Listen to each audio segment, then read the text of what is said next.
நீங்கள் சாதாரண தெருநாய் எதுக்குங்க எடுத்து இத்தனை வீட்டில் வச்சு வளர்த்திட்டு இவ்வளோ செலவு பண்ணி பார்த்துட்டு இருக்கீங்க? ஐயோ, யூரின் மோஷன்லாம் போகுமே, எப்படிங்க அதெல்லாம் க்ளீன் பண்ணுறீங்க?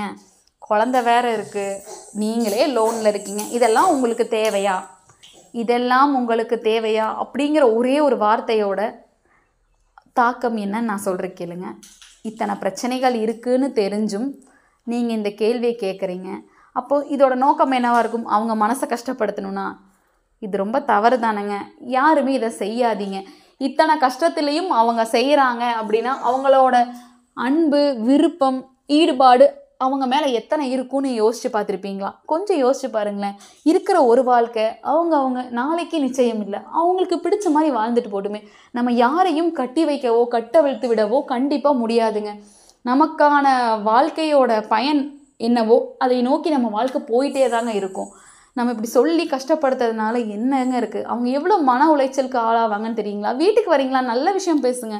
அவங்க எப்படி முன்னேறலாம் அப்படிங்கிற ஒரு நல்ல வார்த்தைகளை சொல்லுங்கள். உங்களுக்கு பிடிக்காத விஷயத்த ஏங்க பேசி அவங்கள கஷ்டப்படுத்துறீங்க? தயவு செஞ்சு இந்த டாப்பிக்கை எப்போவுமே நீங்கள் தவிர்த்துருங்க. முடிஞ்சால் பாராட்டுங்க, இல்லைன்னா தயவு செஞ்சு கஷ்டப்படுத்தாமல் மட்டும் இருங்க. அப்புறம் சும்மா எதுக்கு எடுத்தாலும் தெருநாய் தானேன்னு சொல்லாதீங்க.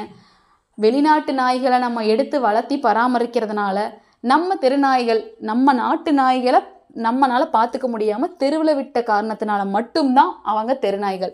திரும்பவும் சொல்கிறேன், தெருநாயின்னு சொல்லாதீங்க. அப்புறம் வீட்டில் ஏதாவது ஒரு பிரச்சனையா, நல்லதோ கெட்டதோ, எதுக்கு எடுத்தாலும் இந்த நாய்கள் தான் அப்படின்னு சொல்லி காரணம் சொல்லாதீங்க.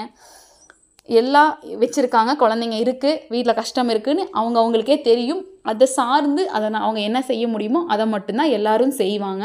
ஸோ அவங்கள மேலும் மேலும் அவங்கள டவுன் பண்ணி அவங்கள மனசை கஷ்டப்படுத்தி ரொம்ப மன உளைச்சலுக்கு ஆளாக்காதீங்க.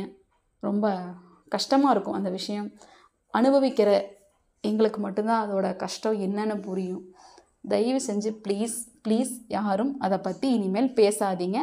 நல்ல வார்த்தைகளை, நல்ல சொற்களை அவங்களுக்கு நீங்கள் சொல்லுங்கள். அவங்களோட வாழ்க்கை முறையை உயர்த்திருக்கேனோ அதை மட்டும் சொல்லுங்கள். ஒரு தண்ணி வரலையா, ஐயோ நாய் வச்சுருக்காங்க அதனால தாங்க வரல. ஒரு வீட்டில் டிச்சு வச்சிருச்சா, அதுக்கும் நாய் தாங்க காரணம். உடம்பு சரியில்லையா, அதுக்கும் நாய் தாங்க காரணம். ஏங்க, நாய் இல்லாத வீட்டில் எந்த பிரச்சனையும் வரது இல்லையா? இப்போது இதில் இருக்க தீமைகளை மட்டுமே நீங்கள் கொண்டு வரீங்களே, நன்மைகள் எத்தனை நடந்திருக்குன்னு நாங்கள் எல்லாத்துக்கிட்டையும் சொல்ல முடியாதுங்க. எங்கள் மனசுக்கு தெரியும். இவங்களை வளர்த்ததுனால என் வாழ்க்கையில் எனக்கு ஒரு பெரிய ஒரு நல்ல விஷயம் நடந்திருக்கு. அதை நான் சொல்லணும்னு தேவையில்லை, நடந்திருக்கு. இது யாருக்காவது தெரியுமா சொல்லுங்கள். நீங்கள் எங்களோட மைனஸை மட்டுமே பார்க்குறீங்களே, எங்களுக்கு அதனால் எவ்வளோ ப்ளஸ் இருக்குது, நாங்கள் அதனால் எவ்வளோ சந்தோஷமாக இருக்கோன்னு பார்க்குறீங்களா? ஒருத்தர் விரும்பி சந்தோஷமாக இருக்கணும்னு தானே நாங்கள் எல்லோரும் நினைப்பாங்க. இப்படி நம்ம கேட்குறதுக்கு ஒரு நிமிஷம் அப்படி மாற்றி யோசிச்சு பாருங்களேன். இவங்க இவ்வளோ சந்தோஷமாக இருக்காங்களே, பரவாயில்லையே, இந்த நாய் வச்சுருக்கனால இவ்வளோ சந்தோஷமாக இருக்காங்களே, இவங்களுக்கு இவ்வளோதான் விருப்பம், இதுதான் உங்களுக்கு விருப்பமாட்டிருக்கு அப்படின்னு நினச்சி சந்தோஷப்பட்டிருப்பீங்களா? சந்தோஷப்படுங்க. நமக்கு தெரிஞ்சவங்களோ, நம்மளோட குழந்தைகளோ, நம்மளோட உறவினர்களோ சந்தோஷமாக இருக்கணுங்கிறத தாங்க எல்லோரும் விரும்புவாங்க. அதை பாருங்கள். எப்போ பார்த்தாலும் இந்த டிஃபிகல்ட்டிஸே பார்க்காதீங்க. எங்கள் நாய் இல்லாத வீட்டில் யாருக்குமே எந்த கஷ்டமும் இல்லையா? யாருக்குமே உடம்பு சரியில்லாமல் ஆகிறது இல்லையா?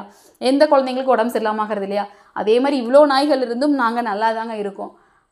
தெரிஞ்ச விஷயங்களை, தெரியாத விஷயங்களை தெரிஞ்சுக்க ட்ரை பண்ணுங்கள். தெரிஞ்ச மாதிரி பேசி அவங்க ஒருத்தரை மன உளைச்சலுக்கு உள்ளாக்குறது ஒரு பெரிய குற்றம்ங்க. அதை செய்யாதீங்க. எல்லாரும் இந்த உலகத்தில் சந்தோஷமாக நிம்மதியாக வாழணும். அவங்களுக்கு பிடிச்ச விஷயங்களை செஞ்சால் மட்டும்தான் அது கிடைக்கும். அந்த நிம்மதி எங்களுக்கு கிடச்சிருக்கு.